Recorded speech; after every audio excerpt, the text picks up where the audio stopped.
எங்க அண்ணாக்கும் வாலிக்கு சண்டை வந்தா நான் ஓடுவேன், அவன் துரத்துவான். நான் ஓடாத இடம் கிடையாதுன்னு. இந்த பூமியில நான் ஓடாத இடம் கிடையாது. தென் திசையில போற வானரங்கள் அங்கதான் தடயங்கள் இருக்கிறதுனால அங்கதன், ஜாம்பவான், ஆஞ்சநேயர் இவர்கள் எல்லாம் அனுப்பிச்சு ஒரு முத நாளைக்கு ஒரு பெரிய விருந்து மாதிரி எல்லாருக்கும் வச்சு மறுநாள் பூஜை எல்லாம் பண்ணிவிட்டு மறுநாள் கார்த்தால இதை வியாக்கியானத்திலையும் சொல்றா, மகான்களும் சொல்லுவா. நம்ம போகி பொங்கல் அப்படின்னு கொண்டாடுற பத்தியில போகி அன்னைக்குதான் இவெல்லாம் கிளம்பினது, இதெல்லாம் வச்சது. பொங்கல் வைக்கிறமே அன்னைக்குதான் பூஜை பண்ணினது. போகி அன்னைக்கு எல்லாருக்கும் விருந்து, பொங்கல் அன்னைக்கு எல்லாரும் சூரியனை பூஜை பண்ணிவிட்டு, ஏன்னா சுக்ரீவனுக்கும் சூரியன் தான் தெய்வம், ராமருக்கும் சூரியன் தான் வம்சத்துல தெய்வம், மறைமுகமா ஆஞ்சநேயருக்கும் சூரியன் தான் குரு. இந்த மூணும் சேர்றதுனால சூரியனை பூஜை பண்ணிட்டு இவர்கள்லாம் கிளம்புறதே ராமர் என்ன பண்றார், ஆஞ்சநேயரை கூப்பிட்டார். ஆஞ்சநேயன்னா கிட்டக்க நீ போற பாதையில சீதையை பார்க்க நேர்ந்தா இந்த மோதிரத்தை வச்சுக்கோ அப்படின்னா. இங்க வயசுனால மூத்தவர்னா ஜாம்பவான் தான், அனுபவத்துல அவர் கையில கொடுக்கணும், அவர் தான் இந்த டீம்ல போறார். பதவியினால உயர்ந்தவன்னா அங்கதன் தான், அவனுக்கு யுவராஜ்ய பட்டாபிஷேகம் பண்ணிருக்கு. இந்த ரெண்டு பேரையும் விட்டுட்டு ஆஞ்சநேயர் கையில கொடுப்பானே பகவான் அப்படின்னா அதுக்கு பதில் ஆஞ்சநேயர் சொல்ல போறார், தேனதத்தம் மகாத்மனா, மகாத்மாவான ராமர் அன்னிக்கே தெரிஞ்சுட்டு என் கையில கொடுத்தார். என்ன தெரிஞ்சுட்டு கொடுத்தார், நான் தான் உங்களை பார்க்க போறேன்னு தெரிஞ்சுட்டு கொடுத்திருக்கார் ராமர். அப்படிதான் எல்லாருமே சொல்லுவா, கதை சொல்றவா. அப்படி எல்லா அர்த்தம். ஆஞ்சநேயர் சிஏ இருக்கு பத்தியில, மற்ற பரீட்சையினுடைய கொஸ்டினுக்கும் சிஏவோட கொஸ்டினுக்கும் வித்தியாசம் உண்டு. நேர் பதில மற்ற கொஸ்டின்லாம் கேட்கும், இது விபரீதமா கேட்கும். இந்த விபரீதமா யோஜனை பண்ற கெப்பாசிட்டி இருந்தாதான் சிஏவே பாஸ் பண்ணலாம். அது மாதிரி இந்த ஆஞ்சநேயரோட தாட்டே அது மாதிரி உள்ள விஷயம். அவர் என்ன சொல்றார், நான் தான் உங்களை பார்க்க போறேன்னு என் கையில மோதிரத்தை கொடுக்கல, நான் தான் உங்களை பார்க்கணும்னு ராமர் கொடுத்தார்.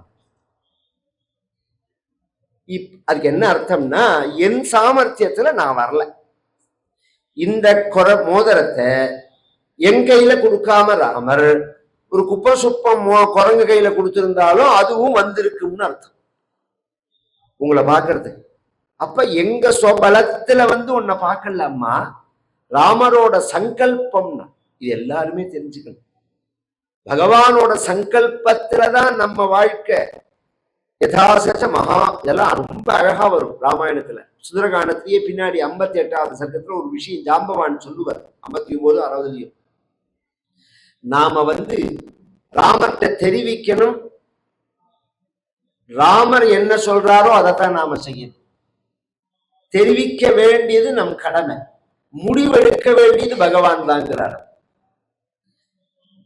இவெல்லாம் கிளம்பி வந்தா இவாளுக்கெல்லாம் ஒரு கண்டிஷன் என்னன்னா 30 நாள் டைம். 30வது நாள் சாயங்காலம் சீதை இல்லைன்னா சொல்லிவிடணும். இல்லைன்னா 31வது நாள் காலத்தால சீதை இல்லை அப்படின்னு சொன்னா கழுத்தை வெட்டிடுவான் சுக்ரீவன், உண்மையாவே வெட்டுவான். சில பேர் பனிஷ்மெண்ட் சட்டத்துல இருக்கும், நடைமுறையில பார்த்தேன்னா வேண்டியவா வேண்டாதவா பாகுபாடு இருக்கும் அந்த சட்டத்தை அமுல்படுத்துறதுல. அது மாதிரி கிடையாது சுக்ரீவன், சொன்னதை செய்வான். மற்ற கிழக்கு மேற்கு வடக்கு திக்குல போன குரங்குகள்லாம் 29வது நாளே சீதை இல்லேட்டு. தென் திசையில போன குரங்குகள் போயிட்டே இருக்கிறது. ஒரு மலைப்பிரதேசம் மகேந்திர பர்வதம்னு மேற்கு தொடர்ச்சி மலை இருக்கு பார்த்தீங்களா, அந்த பகுதியில அதோட எண்டுல கீழே இறங்குறது சமவெளி பிரதேசத்து. இறங்கினா ரொம்ப தூரத்துக்கு தீர்த்தங்கள்லாம் இல்லை, ஒரே வயல்வெளியா இதுவா இருக்கு, சமவெளியா இருக்கு, தீர்த்தம் இல்லை. ஒரு இடத்துல பார்த்தா ஒரு பொந்து மாதிரி இருக்கு, ஒரு பெரிய குகை மாதிரி பூமியில இருக்கு.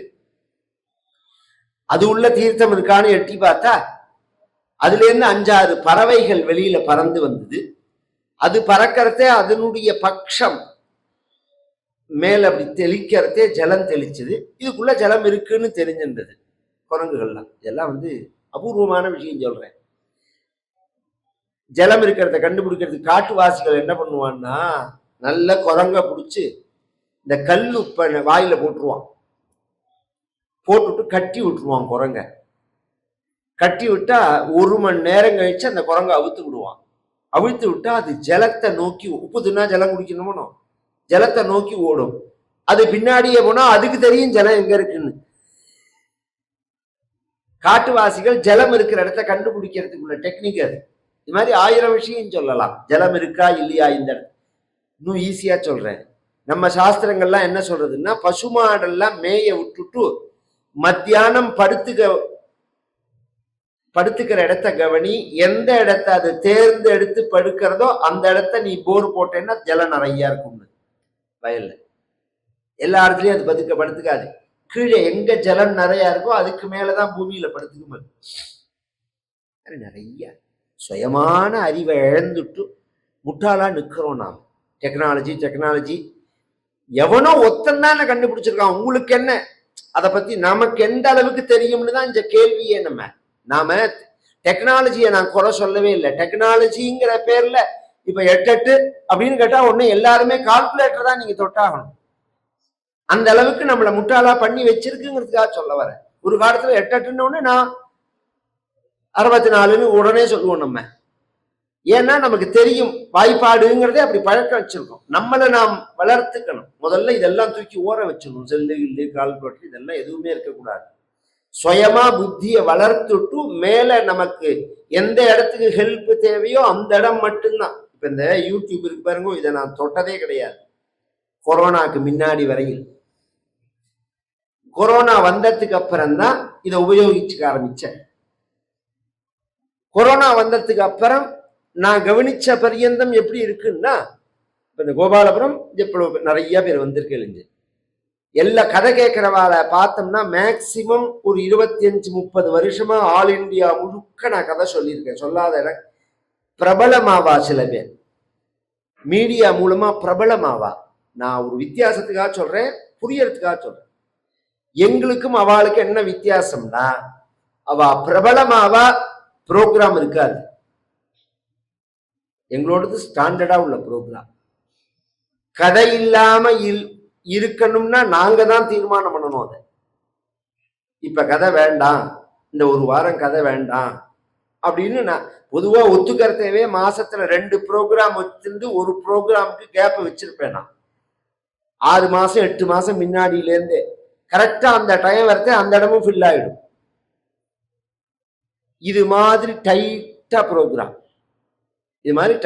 ப்ரோக்ராம். அந்த அளவுக்கு பகவானுடைய ஒரு கிருபை அது. ஆனா நான் கவனிச்சதுல என்னன்னா, வந்தவாளே தான் வந்துட்டு இருக்கா கதைக்கு. அதுவும் 50 வயசுக்கு மேல உள்ளவா தான் வரா. இதுல இன்னொரு பெரிய பிரச்சனை என்னன்னா, இப்ப கூட பேசுறதே என்ன பையன் சொன்னா, அதான் ரொம்ப நாளா நான் யோசனை பண்ற விஷயம். இப்ப எங்களுக்கெல்லாம் பிரச்சனை இல்லை, பஜனை பண்றவாளுக்கும் பிரச்சனை இல்லைன்னா அது ஏதோ ரிதத்துல ஓடுறது. அது நாமாவலியா, அதுக்கு என்ன அர்த்தானுசந்தானமா அதெல்லாம் கிடையாது. 4 டோல்கி 2 மிருதங்கத்தை வச்சு அடிச்சா எல்லாருமே குதிக்கணும்னு தோணும். இந்த மாதிரி பிரவச்சனம் பண்றவாளுக்கு தான் பிரச்சனை. இனி அடுத்த ஜெனரேஷன் பிரவச்சனம் பண்ணினா ஜனங்கள் வர்றது கஷ்டம். நான் என்ன நினைச்சிருந்தேன், ஒரு காலத்துல இங்கிலீஷ்ல பேசாததுனால ஜனங்கள் வரலையோன்னு நினைச்சேன். அதெல்லாம் இல்லை. அதுல என்ன அடிப்படை ப்ராப்ளம்னா, இது மாதிரி ஒரு கதை கேட்கணுங்கிற சம்ஸ்காரத்தையே நாம குழந்தைகளுக்கு பழக்கல. அதுதான் ஒரு பிரச்சனையே. ஒரு கதை கேட்கணும், அது அந்த பொண்ணு நின்றுட்டு இருக்கா, இப்படிதான் ஆக்ஷன் வரணும். அதுக்கு என்ன நான் சொல்றேன்னு புரியாது. ஆனா இத்தனை பேர் உட்கார்ந்துட்டு இருக்கா, இந்த மாமா ஏதோ சொல்றா அப்படிங்கிறது அதுக்கு புரியும். 8 வயசு 10 வயசு ஆன உடனே கொஞ்சம் கொஞ்சமா புரிய ஆரம்பிக்கும். அது இந்த சப்தம் காதுல விழுந்துட்டே இருக்கு பத்தியா. இப்படிதானே நம்ம தாத்தா பாட்டிலாம் நம்மள ஆக்ஷன் போனா, அப்படிதானே நம்மளெல்லாம் பழக்கினா. இப்ப என்ன ஆச்சுன்னா, அந்த கதை கேட்கிறவாளுடைய அந்த ஒரே காலாதான அவளுக்கு வயசாகி, ஒரு காலத்துல நான் கோபாலபுரத்துல கதை சொன்னா தாம்பரத்துல இருந்து வந்தவா இப்ப வர முடியாது. வயசானதுனாலையும் டிரான்ஸ்போர்ட் இதனாலையும். அப்ப இந்த யூடியூப் அப்படிங்கிறது தேவையா இருக்கு. இப்ப இந்த கதை கேட்கிறவாளை விட இதுல பாக்குறவா தான் கூட. முத நாள் கதையை 7000 பேர் கேட்டிருக்கான். தினப்படி 2000 பேர் குறைஞ்சபட்சம் கதை கேட்பான். ஒரு நாள் கதையை 2000 3000 பேர் கேட்கிறா. இதுதான் எங்களுக்குள்ள ஸ்டாண்டர்டுங்கிறது. ஏன்னா உபன்யாசத்துக்கு இது பிரிச்சு விஷயம். நான் பூண்டு குழம்பு வைக்க போறேன்னு வீடியோ போட்டேன்னா 10 லட்சம் பேர் பார்ப்பான். அது வேற விஷயம். அது உடனே அது வசதி இது மட்டம்னா ஆயிடுமா என்ன? அப்படி கிடையாது. வம்ப ஜனங்களுக்கு யதார்த்தமா ருச்சியா இருக்கு. இது மாதிரி மனசு அடங்குற விஷயத்துல இவ்வளவு பேர் கேட்கறதே பெரிய விஷயம். இதுல நிறைய ஃப்ராடெல்லாம் இருக்கு. எங்களோடத்துல என்னோடத்துல எல்லாம் சேனல் எல்லாம் ஃப்ராடெல்லாம் கிடையாது. நார்மலா உள்ளது. இந்த டெக்னாலஜியை நம்ம யூஸ் பண்ணிக்கணும். எந்த அளவு தேவையோ அந்த அளவு தான். இந்த பட்சிகளுடைய பறவை இறக்கையிலேருந்து பட்சத்திலேருந்து ஜலம் தெளிச்ச உடனே குரங்குகள் எல்லாம் இதுக்குள்ள இறங்கலாம்ங்கிறது. எப்படி இறங்கலாம்னது ஒரு மரம் பக்கத்துல இருந்து பட்ட மரம், அதை போய் ஒரு குரங்கு கட்டினது.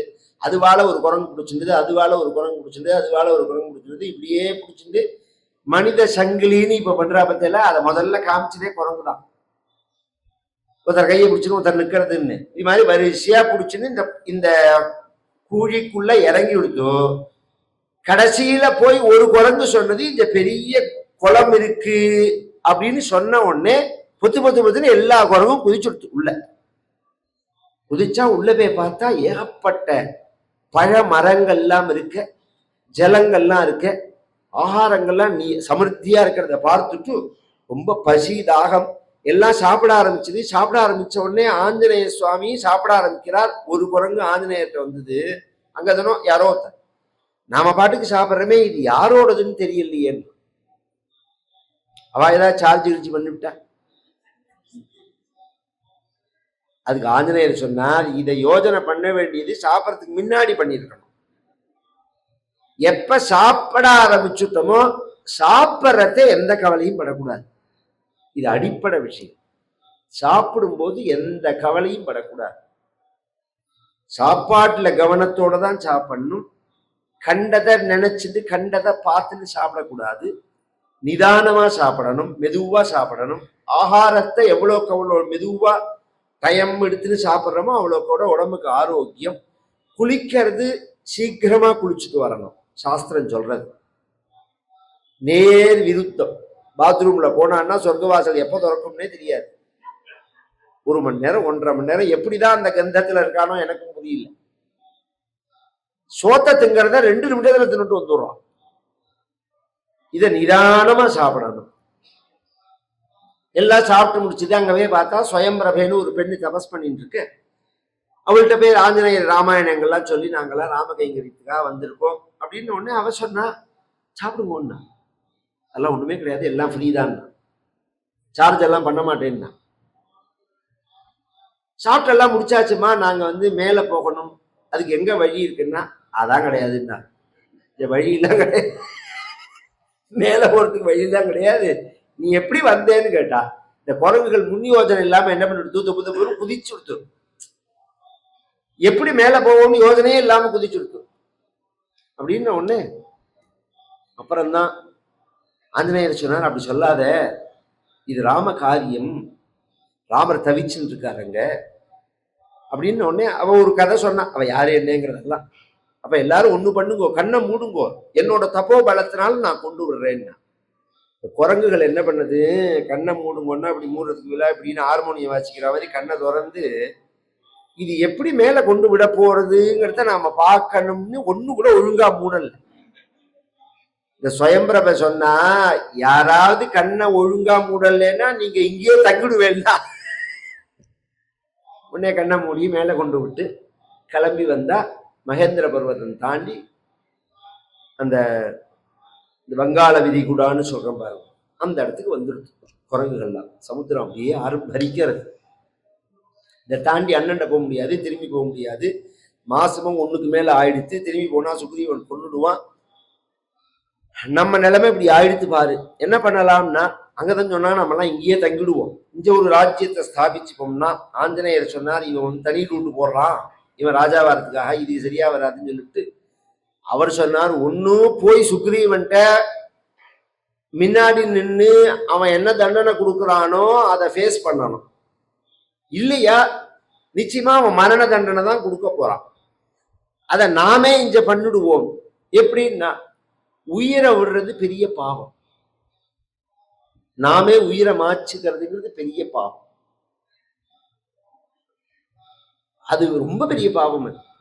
ரொம்ப பேர் என்ன நினைச்சுட்டு இருக்கா, அந்த பிரச்சனைகள் தாங்காம உயிரை விட்டுடுறா.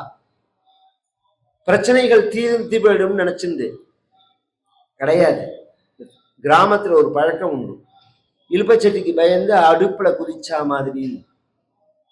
நீ இந்த பிரச்சனைக்கு பயந்துன்னு உயிரை விட்டேன்னா இதை விட பெரிய பிரச்சனையா இருக்கும். பிரச்சனைகளை ஃபேஸ் பண்ணணும். ஆத்மஹத்தின்னு பேர் அதுக்கு. கர்மாவல்லாம உடனே பண்ணக்கூடாது. இந்த மாதிரி ஆத்மஹத்தி பண்ணிட்ட வாழ்க்கெல்லாம் 6 மாசம் பேசாம விட்டுடணும். அப்புறம் விஷ்ணு பலி எல்லாம் பண்ணி அப்புறம் சில பிராயச்சித்தங்கள்லாம் பண்ண அப்புறம் தான் கர்மா பண்ண முடியும். நார்மல் கர்மா பண்ணினேன்னா அதெல்லாம் பலிக்காது, அவளை போய் சேராது. 2 வகையா உயிரை விட்டா இந்த ஆத்மஹத்தி பண்ணின்ற தோஷம் வராது. ஒன்னும் அலகாபாத்துல போய் குதிச்சோம்னா வராது. பிரயாகராஜ் இருக்கு பத்தியில, அதுல கங்கையில போய் உயிரை விட்டேன்னா தற்கொலை பண்ணின்ற பாவம் வராது. 2வது பிராயோபவேசம்னு பேர். படுத்துடணும், எழுந்திருக்கவே கூடாது. யூரின் டாய்லெட்டுக்கு கூட எழுந்திருக்க கூடாது, சாப்பிடவே கூடாது. அப்படியே உயிர் இழஞ்சி போயிடும். இது மகா பிராயஷ்சித்தமா சாஸ்திரம் சொல்றது. இப்படிதான் பரீட்சித்து வந்து உட்கார்ந்துருந்தான், பிராயோபவேசம் பண்ணிட்டு தான் உட்கார்ந்துருந்தான். இதைத்தான் ஜெயின மதத்துல முக்கியமான விஷயமா எடுத்துக்கிறா. கடைசி காலத்துல சமண மதம் இருக்கு பாருங்க, அதுல ஒருத்தர் 2 பேர் இப்படிதான் உயிரை விடுவா. அதெல்லாம் பெரிய மகா தபஸ்விகளா நினைச்சுன்னா அது ஒரு பெரிய விழாவாலாம் அவ கொண்டாடுவா. நம்ம புராணங்கள்ல 100 கணக்கா இருக்கு இது மாதிரி உயிரை விட்டவாள்லாம். சரபங்கர்லாம் அப்படிதான் விட்டார் அவர் யோகத்தினால்.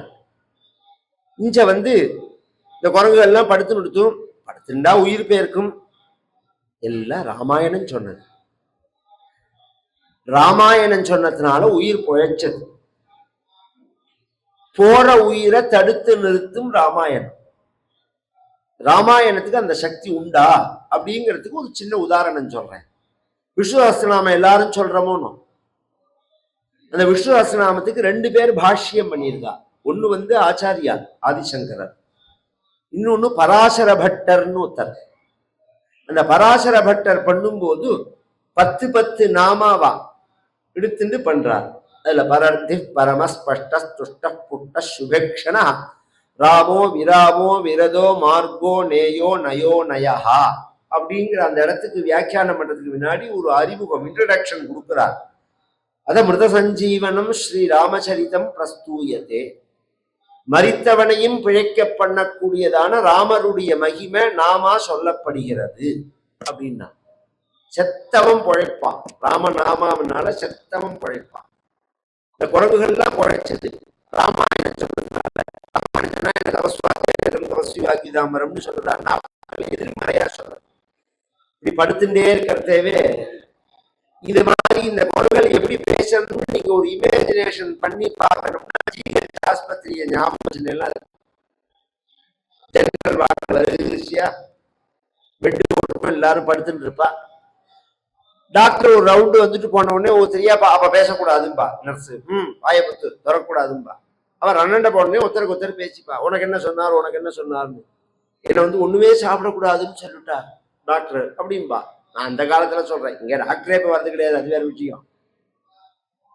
இவன் சொல்லுவான் எனக்கு வந்து எல்லாத்தையும் சாப்பிடலாம்னு சொல்லிட்டாரு. எல்லாத்தையும் சாப்பிடலான்னு டாக்டர் சொன்னாருன்னா இனிமே கிளம்ப வேண்டிய கேஸ்ன்னு அர்த்தம். இனிமே அனாவசியமா வைத்தியம் பண்ணி எதுக்கு வாயை கட்டி அவளை சிரமப்படுத்துவானே அப்படின்னு அர்த்தமே தவிர பிழைக்குங்கிற கேஸுக்கு தான் இந்த நியமங்கள்லாம். அதுகள் பேசிக்கிற மாதிரி, அவர்கள் பேசிக்கிற மாதிரி இந்த குரங்கு பேசிக்கிறது. ஒரு குரங்கு சொன்னது, நம்ம பொழப்பு இப்படி ஆச்சு பத்தியா, எங்கேயோ பிறந்தோம், எங்கேயோ வளர்ந்தோம், எங்கேயோ சாகரம் பாரு, நாம பாட்டுக்கு சௌக்கியமா இருந்தோம். இதுக்கெல்லாம் காரணம் ராமன் தானே. 60,000 வருஷம் குழந்தை பிறக்காத தசரதனுக்கு சொச்ச காலமும் குழந்தை பிறக்காம இருக்கக்கூடாதான்னு 60,000 வருஷம் கழிச்சு அவனுக்கு குழந்தை பிறந்ததால நம்ம பிராணம் போறதுன்னு ராமாவதாரம் சொல்லியாச்சு. இன்னொரு குரங்கு சொன்னது, அது அவ குடும்ப விவகாரம், குழந்தை பிறக்கட்டும் பிறக்காம போட்டோம் அது வேற விஷயம். வெச்ச தேதியில பட்டாபிஷேகம் நடக்கக்கூடாதான்னு. பட்டாபிஷேகம் நின்னதுனாலதானே நமக்கு இந்த கஷ்டம் வந்தது. அயோத்தியா காண்டமாச்சு. அடுத்து இன்னொரு குரங்கு சொன்னது, காட்டுக்கு வந்த ராமன் காட்டுக்கு போகணும்னு கைகை வரம் கேட்பாளா? ராமர் காட்டுக்கு தான் வந்தாருன்னா காட்டுல பார்டர்லயே இருந்துட்டு அப்படியே போகக்கூடாதா? இந்திரா அவரை யார் வர சொன்னா? இந்திரா வந்ததுனால தானே ராட்சசாலோட ஒரு யுத்தம் ஏற்பட்டது. ஆரண்ய காண்டம் வந்தாச்சு. அதுக்கு அடுத்து ஒரு குரங்கு சொன்னது, வரட்டும் ராட்சசீதியை தூக்கின்னு போட்டோம் அதெல்லாம் விஷயம். தேடின்னு வந்த ராமன் கிஷ்கிந்தைக்குள்ள வராம பைபாஸ் வழியா போயிருக்கலாமே. உள்ள வந்ததுனாலதானே நமக்கு பிரச்சனைன்னு சொல்லிட்டே வரது. இது மாதிரி ஜடாயு உயிரை விட்டது. இந்த கதையெல்லாம் சொன்ன உடனே ஒரு கழுகு வந்தது ஒரு இவர்களை சாப்பிட்றதுக்கு. அதுக்கு சம்பாத்தின்னு பேரு. அப்ப இந்த குரங்குகள்லாம் சொன்னது பத்தியா, இது மாதிரி ஒரு கழுகுதான் ராமருக்காக உயிரை விட்டது, ஜடாயுன்னு பேரு அப்படின்னு உடனே அந்த கழுகு கேட்டது, வானர்களா மனித குரல்ல, உங்களுக்கு ஜடாயுவ தெரியுமான்னு கேட்டது. உடனே எல்லாம் எழுந்துன உடனே உனக்கு ஜடாயுவ தெரியுமான்னா, என் தம்பி ஜடாயு, நானும் சம்பாத்தின்னு பேரு எனக்கு, என் தம்பி ஜடாயு, நாங்க 2 பேரும் இப்படி மேல மேல பறந்துன்னு போறது. ஒரு கட்டத்துல அவன் மயக்கமாயி கீழே விழுந்துட்டான். நானும் ரெக்கைகள்லாம் எரிஞ்சு போயிடுத்து, நானும் கீழே விழுந்துட்டேன். அவன் அநேகமா பஞ்சவட்டியில விழுந்திருப்பான்னு நினைக்கிறேன்னு. அவ்வளவு கெஸ் அது. நான் இங்க விழுந்தேன் அப்படின்னு உடனே தம்பி ஜடாயு செத்து போயிட்டான்னு உடனே என்ன தூக்கின் போய் சமுத்திரத்துல விடுறேலா? எங்க பக்கத்துல சமுத்திரம். எதுக்குன்னா, நான் என் தம்பிக்கு தர்ப்பணம் பண்ணணும்னு. இதெல்லாம் அப்படியே இருக்கு ராமாயணத்துல. நமக்கு என்ன தெரியும்?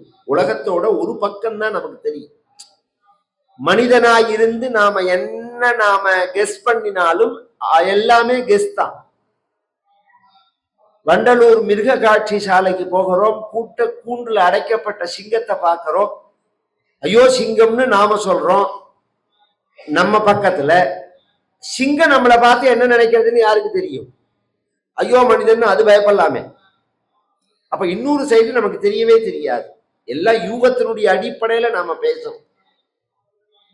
தர்ப்பணங்கள்லாம் பண்ணி ரெக்கையும் முளைச்சு ராமாயணமும் கேட்ட உடனே அந்த சம்பாதி புத்துணர்ச்சியோட மேல கிளம்பி ஆகாசத்துல ஒரு தடவை ரவுண்ட் அடிச்சு கழுகுகளுக்கு தூர பார்வை. இதெல்லாம் புராணம் சகஜமா சொல்லிட்டு போறது. லங்கையில அசோகவனத்துக்கு மத்தியில நீங்க தேடுற சீடை இருக்கான்னு சொல்லிட்டு போயிடுத்தது. இப்ப ராமாயணம் சொன்ன உடனே இதுக்கு உயிர் பொழைச்சது இல்லை, எங்க இருக்கா சீதைங்கிறதும் தெரிஞ்ச உடனே இந்த குரங்குகள் எல்லாம் உட்கார்ந்து பேசினது, லங்கைக்கு போகணும்னா கடலை தாண்டி தான் போயாகணும். கடலை தாண்டி போகணும் அப்படின்னு சொன்னா நீஞ்சி போக முடியாது. ஏன்னா நிறைய ஆபத்துகள் உண்டு. தாண்டி போகணும்னா பறந்து போகணும். இதை யார் ஜம்ப் பண்ண முடியும் அப்படிங்கிறது. இது 100 யோஜனை. பொதுவா இப்ப நாம இருக்கவே, இப்ப நாம சொல்றமே, இதுக்கு சிம்ஹலம்னு பேரு. இந்த தீவுக்கு சிம்ஹலம்னு பேரு. இப்ப இருக்கிற லங்கைக்கு அதுக்கு பக்கத்துல இருந்தது. இன்னும் சில இடங்கள்லாம் இருந்ததுன்னு சொல்றது. அது மொத்தம் 6 தீவோ என்னவோ. அது இப்ப ஒரு தீவு தான் இருக்கு. மொத்தம் 6 தீவு இருந்ததுன்னு புராணங்கள்லாம் சொல்றது, வர்ணிக்கிறது. 4 தீவோ 6 தீவோ. அந்த இடத்துல போகணும்னா அங்கேருந்து எப்படி இருந்தாலும் 100 யோஜனைங்கிறது. ஒரு யோஜனைன்னா 1.25 மைல்னு சொல்லலாம், அல்லது 10 மைல்கிறா, அது என்ன கணக்கோ விட்டுருவோம். இதை தாண்டி போகணும்னா நம்மளாலலாம் முடியாது, ஆஞ்சநேயனாலதான் முடியும்னு ஜாம்பவான் சொல்ல, ஆஞ்சநேயரை கூட்டு அவருடைய வைபவத்தை சொன்னார். இவர் எப்படி பிறந்தார் அப்படிங்கிற கேசரிங்கிற வானரத்துக்கும் அஞ்சனா தேவிங்கிற வானர ஸ்திரீக்கும் இவர் பிள்ளையா பிறந்தாலும் உண்மையில வாயு பகவானோட சக்தி இது. இந்த அம்சம் கதையை நம்ம கொச்சப்படுத்தினோம்னா நாம தான் கொச்சையா போவோம். வாயு பகவானும் கேசரி அஞ்சனா தேவியும் கூடினான்னு அங்க கிடையாது. வாயு பகவானோட அம்சம் இது.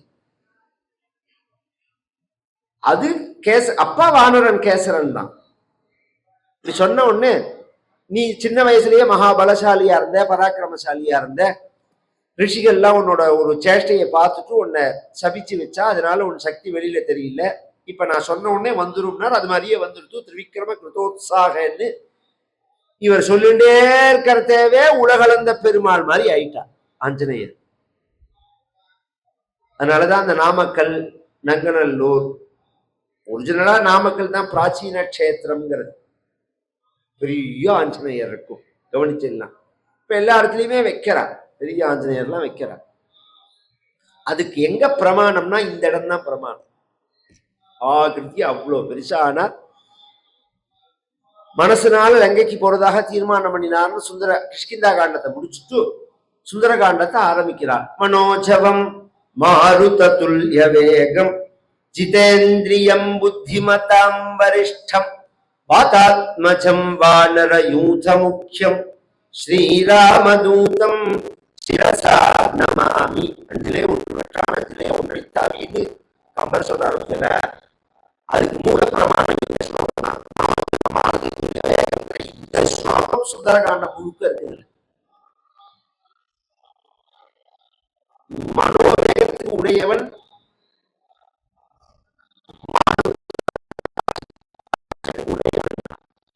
முதல்ல மனசுனால பண்ணினா அப்படிங்கிற விஷயம். இங்கே போறதே மனோவேகத்துல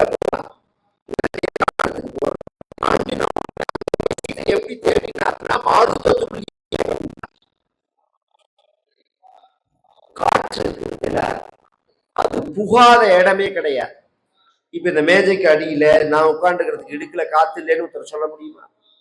எப்படி காத்து சர்வவியாபியா இருக்குமோ அது மாதிரி லங்க முழுக்க சதுரங்குல மாத்ரோப்பி நாவகாச சவித்தியதே. ஒரு உண்மையான சின்சியரா ஒர்க் பண்றவா இருக்கா பாருங்க. நான் சொல்றதெல்லாம் கவனிச்சு கேட்கணும். நாம எங்கேயோ வேலை பார்க்கிறோம், சம்பளம் கொடுக்கறோம். நாம உழைக்கிறதே சின்சியரா இருந்தாதான் நாம மேல வர முடியும். அவன் எப்படி முதலாளி எப்பேற்பட்டவனா இருந்தாலும் இருந்துட்டு போட்டோம். நான் ஏனோ தானோ அவன் கொடுக்குற கூலிக்கு இது செஞ்சா, இப்ப நான் கதை சொல்றதேவே இதை ஓட்டவும் முடியும்னால 10 நாள் பிக்ஸ் பண்ணிட்டா, அடுத்த தடவை என்ன கூப்பிடாம ஓட்டணும்னு சொல்லிட்டு ஏனோ தானோ நான் கதை சொன்னேன்னு வச்சுக்கோங்களேன். அது சரியில்லை. நாம உழைக்கிறதே ஒழுங்கா உழைக்கணும். சம்பளம்ங்கிறது 2ஆம் பட்சம், ஃபுல் எஃபெக்ட் போடணும் அதுல. அப்ப என்ன ஆகும்னா தொழிலாளியா உள்ளவன் அப்பதான் முதலாளியா மாறுவான். அடிப்படை விஷயம். மேல் நிலைக்கு அப்பதான் வாழ்க்கையில உயர முடியும். இந்த ஆஞ்சநேயர் வரத்தே சூரியன் இவன் முன்னாடி, சுக்ரீவன் முன்னாடி கையை கட்டின்னு ஒரு சாதாரண சர்வன்ட் ஆஞ்சநேயரா தான் வந்தார். இன்னைக்கு பஞ்சாயத்து தினத்துல ராமரை எங்க பூஜை பண்ணினாலும் வச்சு ஆஞ்சநேயரை பூஜை பண்ற மாதிரி ஒரு நிலைக்கு அவர் எப்படி உயர்ந்தார்னா அவருடைய உழைப்பு, ராம பக்தி. ஒரு இன்ச்சு கூட இடம் இல்லாம லங்கையில தேடுறாரு. ஒரு இன்ச்சு விடல. இப்ப ஒரு வேலையை சொன்னோம்னு வச்சுக்கோங்களேன், அந்த ஊருக்கு போயிட்டு 2 கடையை பார்த்துட்டு ரூம் போட்டு ஏசி ரூம்ல படுத்துட்டு டிவியை பார்த்துட்டு நன்னா இருக்கிற ஹோட்டல்லாம் தேடி தின்னுட்டு திரும்பி இல்லைன்னு சொல்றா பத்தியெல்லாம். இப்ப வெளிநாட்டுக்கெல்லாம் எத்தனை பேர் நம்ம அரசாங்க உத்தியோகத்தில் உள்ளவாளோ அரசாங்க பிரதிகளோ வெளிநாட்டுக்கு போறா? என்ன புண்ணியம் உண்டுன்னா போறான்? கவர்மெண்ட் செலவுல போய் சுத்தி பார்த்துட்டு வரலாம் அப்படின்னு. அது மாதிரி இல்லாம சின்சியரா உழைக்கிறார். ஜிதேந்திரியம். இவர் தேடுற காலத்துல இவர் பார்க்க கூடாதவைகளெல்லாம் பார்த்தார். இவர் கண்டபடி ஆகாரம் ஒவ்வொரு இடத்துலையும் ஒரு வகையான மாம்சம்னு சொல்லலங்க. உலகத்துல எத்தனை வகையான மிருகம் உண்டோ சைனா மாதிரி அத்தனை வகையான மாம்சமும் இருக்காங்க. அதெல்லாம் வர்ணிக்கிறா 13, 14வது சர்க்கத்துல எல்லாம் கவனிச்சு எல்லாம் தெரியும். 12, 11, 12 சம்திங் எதுவும். இது அத்தனையும் பார்த்துட்டு பேசாம இருந்தா. ஒரே குடி பான பூமின்னு இருக்கு. நமக்கெல்லாம் நரன்னு பேரு, அதுக்கெல்லாம் வா நரன். நன்னா குடிச்சுட்டு மல்லாக்கா படுத்துன்னு 2 நாள் கழிச்சு சீதை இல்லைன்னு அவரை சொல்லலாம். தொடரல. அது மட்டும் இல்லை, 7000 பெண்கள் ராவணனோட மனைவிகள். ஒரிஜினலா அவனுக்கு 7000 பேர் மனைவி. அந்த 7000 பேரும் படுத்துட்டு இருக்கிற அந்த காமன் பெட்ரூமுக்கு போறதே எல்லாருமே மத்திய பானம் பண்ணிட்டு தான் படுத்துட்டு இருக்கா. அதெல்லாம் ராட்சசால் தானே, அலங்கோலமா இருக்கு, வஸ்திரங்கள்லாம் ஒழுங்கா இல்லை. இதுக்கு மத்தியிலெல்லாம் தேடி வரா. ஒரு இடத்துல கூட இவருக்கு அந்த தடுமாற்றம்ங்கிறதே கிடையாது. சித்தேந்திரியம்னா வஸ்து பிரத்யக்ஷத்துல வைராக்கியம் இருந்தாதான் அதுக்கு வைராக்கியம்னு பேர். ஏகாதசன்னிக்கு உபவாசம் அப்படின்னு யாரு சொல்லணும்? ஏகாதசன்னிக்கு எல்லாம் சாப்பிடறதுக்கு சக்தி உள்ளவன் சொல்லணும். நாளைக்கு என்ன சாப்பாட்டுக்கு வழின்னே தெரியாதவன் ஏகாதசி உபவாசம்னா துவாதசன்னிக்கு மாத்திரம் ஏகாதசி தான். நான் குடிக்கவே மாட்டேன்னு எவன் சொல்லணும்? கல்லுக்கடையில வேலை பார்க்கிறவன் சொல்லணும். பார்ல வேலை பார்க்கிறவன் நான் மத்தியத்தை தொட மாட்டேன் அப்படின்னு சொன்னா உண்மையான யோக்கியமானவன் அர்த்தம். அதுக்குதான் ஜிதேந்திரியம்னு பேர். அப்படி ஜிதேந்திரியமா இருந்தார். புத்திமதாம் வரிஷ்டம். சீதையை பார்த்தார், கொடுக்க வேண்டிய சமயத்துல மோதிரத்தை கொடுத்தார். அழகான முறையில ராவணனுக்கு உபதேசம் பண்ணினார். அவர்கள்டேந்து மீண்டு வந்தார். வாதாத்மஜம். போறத்தே இருந்த ஸ்பீடு வரத்தே கிடையாது. ஏன்னா காரியம் ஆயிடுச்சு. அதனால நார்மல் ஸ்பீடுல தான் வரா. வனரயூத முக்கியம். இங்க வந்த உடனே குரங்குகள்கிட்ட நடந்த விஷயத்தெல்லாம் சொன்னார். லங்கையில வந்த உடனே குரங்குகள்லாம் சொன்னது, எங்களுக்கு இனிமே தலைவன் நீ தான், நீங்க தான் பிராணதாதா. நீ சீதையை பார்க்கலன்னா நம்ம எல்லாருமே உயிர் விட்டுருக்கணும். இப்ப நாம எல்லாருமே பொழைச்சதுக்கு நீ தான் காரணம் அப்படின்னு அவரை முக்கியமா பண்ணிடுத்து. நேர ராமர்கிட்ட அந்த சூடாமணியை கொடுத்தார். கொடுத்த உடனே ராம காரியத்தை முடிக்கிறார். அப்பதான் கம்ப்ளீட் பண்றார். அது பரிந்தும் இன்கம்ப்ளீட் தான். அதனாலதான் அவர் எங்க பேசினாலும் சீதையிட்ட அறிமுகப்படுத்துற இடத்துல எல்லாம் நான் சுக்ரீவ மந்திரின்னு தான் சொல்லுவார். எடுத்த உடனே ராமதூதனை அறிமுகப்படுத்திக்க மாட்டார். ஏன்னா அந்த அந்த காரியத்தை அவர் இன்னும் முடிக்கல. சில கல்யாண பத்திரிகையில MBA, BE, BTech, MTech அப்படின்னு போட்டுட்டு கீழே மேலேயோ ஒரு கோடு போட்டிருப்போம். அதை நம்ம பார்த்துக்க மாட்டோம். அது இன்கம்ப்ளீட்னு அர்த்தம். அது அப்படி ஒண்ணு உண்டு. நான் ரொம்ப நாள் எனக்கு தெரியாது. அந்த மாதிரி ஃப்ராடெல்லாம் பண்ணல. எல்லா கோர்ஸுக்கும் அப்ளை பண்ணி எல்லா காலேஜுக்கும் பணத்தை கட்டி ஒரு கிளாஸ் கூட போக மாட்டான். எல்லா பட்டத்தையும் போட்டுருவான். அது மாதிரி ஃப்ராடெல்லாம் அவர் பண்ணல. அந்த காரியத்தை முடிச்சதுக்கு அப்புறம் தான் தன்னை ராமதூதன்கிறதையே ஏத்துக்கிறார் அவர். ஸ்ரீராமதூத்தம். அந்த ஸ்ரீராமதூத்தனா உள்ளவன சிரசா நமாமி. சுந்தரகாண்டம் முழுக்க இந்த ஸ்லோகத்துல இருக்கு. குரங்குகளை பார்த்து சொன்னார். முதல்ல அந்த மகேந்திர பர்வதத்துல நமஸ்காரம் பண்ணினார். இப்படி இழுத்துண்டார். இப்படி கையெல்லாம் பிசிக்கலா சில காரியங்கள்லாம் பண்ணினார். இதுக்கெல்லாம் பூர்வ சம்விதானம்னு பேர். கவனிச்சு கேளுங்க, எல்லாம் இருக்கு. நம்ம இந்த பூர்வ சம்விதானம் எதற்குன்னா அந்த இதை தாண்டறதுக்கு.